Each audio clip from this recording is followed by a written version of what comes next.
Assalamualaikum warahmatullahi wabarakatuh. Sebelumnya, perkenalkan saya Sakia Sardiva Haliza. Di sini saya akan menyelesaikan tugas dari divisi logam dengan proker Longmarch. Nah, di sini saya akan menjelaskan GCS dan BLS. Nah, untuk GCS adalah glass glaucoma scale. Nah, dia ini sistem scoring yang sederhana yang dapat menilai derajat atau tingkat kesadaran penderita dengan kriteria secara kuantitatif dan terpisah, yaitu respon membuka mata, motorik, dan verbal. Nah, untuk kondisi pasien dan scoringnya. Untuk kondisi pasien itu kita bisa menilai dengan EY, motorik, dan verbal. Nah, untuk yang EY itu kalau membuka mata spontan untuk scoringnya itu 4. Kalau membuka mata spontan dengan rangsangan itu scoringnya 3. Terus kalau respon membuka mata dengan rangsangan tekanan itu scoringnya 2. Kalau penderita ini tidak ada respon sama sekali untuk scoringnya itu 1. Nah, untuk yang verbal, kalau bicaranya spontan itu scoringnya 5, kalau bicara membingungkan itu scoringnya 4, terus kalau kata-katanya tidak teratur itu scoringnya 3, terus kalau melantur atau merintih itu scoringnya 2, terus kalau nggak ada respon sama sekali itu scoringnya 1. Terus untuk yang motorik, kalau menuruti perintah itu skornya 6. Terus kalau yang melokalisir nyeri itu skornya 5. Terus kalau yang menarik diri dari nyeri itu scoringnya 4. Kalau fleksi abnormal itu scoringnya 3. Terus untuk ekstensi abnormal itu scoringnya 2. Terus kalau yang tidak ada respon sama sekali itu scoringnya 1. Terus ada interpretasi GCS pada cedera di kepala dan triasenya. Nah, untuk cedera kepala itu ada ringan, sedang, sama berat. Nah, untuk nilai GCS-nya, kalau yang ringan itu 14 sampai 15. Terus kalau yang sedang untuk nilai GCS-nya itu 9 sampai 13. Terus kalau yang berat itu nilai GCS-nya itu 3 sampai 8. Nah, untuk warna triase sama nilai GCS-nya. Nah, untuk triasenya itu ada warna hijau, kuning, merah, sama hitam. Nah, kalau hijau itu nilai GCS-nya itu 13 sampai 15. Terus kalau kuning itu 10 sampai 11, kalau merah itu 4 sampai 9, terus kalau hitam itu nilai GCS-nya 3. Nah, untuk tingkat kesadaran pada GCS itu ada 5. Yang pertama itu kompos mentis, untuk nilainya itu 14 sampai 15. Nah, dia ini kesadarannya normal, terus sadar sepenuhnya. Nah, terus dapat menjawab pertanyaan tentang keadaan pada sekitarnya. Terus yang kedua itu ada apatis. Untuk apatis ini nilainya 12 sampai 13. Nah, dia ini keadaannya segan, berhubungan dengan lingkungan sekitar, terus acuh tak acuh juga. Yang ketiga itu ada eh, somnolen. Somnolen itu nilainya 11 sampai 12. Nah, dia ini kesadarannya itu udah menurun. Terus respon psikomotornya tuh lambat, terus mudah tertidur, tetapi mudah dibangunkan jika dirangsang. Nah, mudah jatuh tidur lagi tapi. Nah, terus dia juga mampu memberi jawaban verbal. Nah, yang keempat itu ada stupor nilai. Nah, stupor untuk nilainya itu 8 sampai 10. Nah, dia ini keadaannya seperti tidur terlelap, terus tetapi ada respon terhadap nyeri.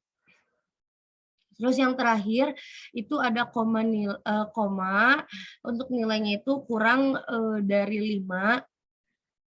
Dia ini tidak bisa digunakan, tidak bisa dibangunkan, terus tidak ada respon terhadap rangsangan apapun, terus tidak ada respon kornea sama refleks muntah. Nah, selanjutnya itu ada BLS atau Basic Life Support. Nah, eh, yaitu perawatan kegawat daruratan medis yang diberikan kepada korban dengan keadaan atau cedera yang bisa mengancam nyawa sebelum korban ini mendapatkan perawatan komprehensif di rumah sakit. Nah, perawatan yang dimaksud ini dapat dilakukan dalam berbagai bentuk resusitasi dalam bentuk seperti resusitasi jantung paru, terus kontrol pendarahan, terus asidosis, sama keracunan, terus stabilisasi cedera atau luka, serta dasar pertolongan pertama. Nah, kemudian ada langkah-langkah dari BLS ini ya, ada 6. Yang pertama itu ada 3A, yang kedua ada periksa kesadaran, yang ketiga itu ada panggil bantuan, yang keempat ada algoritma BLS, yang kelima itu gunakan automatic external defibrillator atau AED, dan yang terakhir itu setelah stabil dirujuk atau dibawa ke rumah sakit yang terdekat. Nah, kita masuk yang pertama yaitu ada 3A. Nah, 3A ini ada amankan diri, amankan lokasi, sama amankan korban. Nah, amankan diri itu kalau kita memberikan pertolongan, diharapkan penolong juga dalam keadaan aman. Nah, seperti memperhitungkan situasi tertentu yang dapat mengancam keselamatan pada penolong. Nah, untuk amankan lokasi itu berarti penolongnya itu harus mendapatkan ruang yang sekondusif mungkin untuk memberikan pertolongan. Nah, mengamankan lokasi ada itu kayak mengatur situasi tempat pertolongan agar penolongnya dapat memberikan pertolongan dengan leluasa dan aman. Kalau untuk yang amankan korban ini kayak kita tuh memindahkan korban dari tempat kejadian yang kurang aman ke tempat pertolongan yang lebih aman, seperti memindahkan dari jalan raya ke tepian jalan. Nah, dari lapangan olahraga ke luar lapangan, atau dari dalam gedung ke luar gedung, ke luar gedung. Nah, terus kita ini masuk ke yang kedua itu pemeriksa kesadaran. Nah, untuk pemeriksaan kesadaran itu ada 4. Ada A, V, P, dan U. Nah, yang pertama tuh ada A. A itu alert atau awas. Yang kedua tuh ada V, voice atau respon terhadap suara. Nah, yang ketiga nih ada Pine. Pine itu respon terhadap nyeri. Dan yang terakhir itu ada U. U itu unresponsive, yaitu tidak memberikan respon. Nah, selanjutnya kita masuk yang ketiga yaitu panggil bantuan. Nah, tujuan dari panggil bantuan ini tuh kayak memberikan pertolongan lebih lanjut. Nah, sehingga diperlukan ambulan untuk membawa korban ini ke rumah sakit. Nah, seringkali penolong ini tuh kayak kesulitan untuk mendapatkan bantuan ambulan. Nah, terus hal yang dilakukan kalau emang gak dapat ambulan itu kayak dengan mentransport korban dengan taksi atau kendaraan online ataupun bisa mobil pribadi milik orang sekitar. Nah, agar pertolongan yang diberikan itu sesuai, maka penolong saat menelpon itu harus menyampaikan hal penting yang ada di kejadian itu. Nah, kayak jenis kejadian, lokasi kejadian, terus ada jumlah korbannya, terus kondisi korban, terus jenis bantuan apa yang dibutuhkan gitu. Terus selanjutnya yang keempat tuh ada algoritma BLS. Nah, untuk algoritma BLS itu 3 komponen vital yang harus diperhatikan dalam BLS itu ada 3. Ada A, B, dan C. Yang pertama itu ada airway, yang kedua itu ada breathing, dan yang ketiga tuh ada circulation. Nah, untuk memberikan bantuan hidup dasar atau BLS yang efektif itu, penolong harus menerapkan step-step dengan sistematis.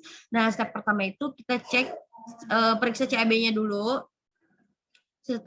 secara simultan terjadi atau berlaku pada waktu yang bersamaan. Nah, yang step kedua tuh tangani C-nya, berarti circulation. Nah, jika aman, kita lanjut ke step yang ketiga, yaitu tangani A. Nah, A itu kan berarti airway. Nah, berarti kalau udah aman, kita masuk ke step yang keempat, yaitu tangani B, yaitu breathing. Nah, jika sudah aman, kita melakukan airway, posisi terakhir. Nah, untuk RW ini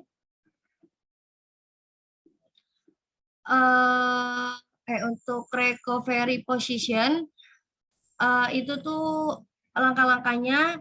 Pertama itu posisikan tangan kiri korban korban menjauhi ke kiri.